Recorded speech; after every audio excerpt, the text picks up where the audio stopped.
Kakenhuan ki Nongtrei Asha hapok ke Shatri jong ke Meghalaya Asha Workers Union kalakar pat ya ke jing tuklar jong ke sorkar bantau Ïakynduh banyada na ke jing syaweng kam ki Nongtrei Asha klaim kenu ke daw ko babiang.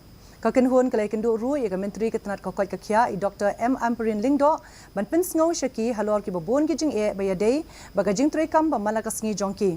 Habakuran cikilat pathai kubur ke kong Suni Karjana nong ai buat keseng kalau ong baki Nongtrei Asha kalau pensngau syau Myntri ban kentiu ya gejing yo ni honorarium ka baar hajating ka shibnai bat ban pentrei kam ni kentup ya gejing mentoi hakaliang gejing sumar lakalong naka MHIS ni kiwe ki skim ka kong Karjana kalau ong bakila don ru gejing jia hakabaki Asha kila sha wengkam tang namar ki daw shimet barurang ba shnong Wala ka Myntri kam shim lakular syaki kalau ong bakala penbet pat sakaway gajing lang haka shipautre unaitung banya keren kambanya halor send her a memorandum. He brought a codling with us.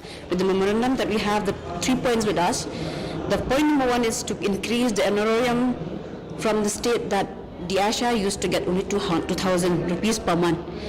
And the point number 2 is to implement or incorporate a full coverage free treatment for the Asha, either from the MHIS or from any other suitable for the purpose.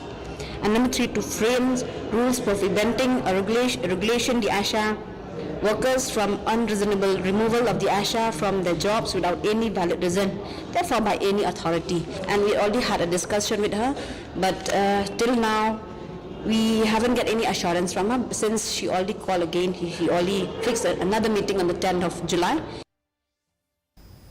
Deputy Commissioner ka West Garo Hill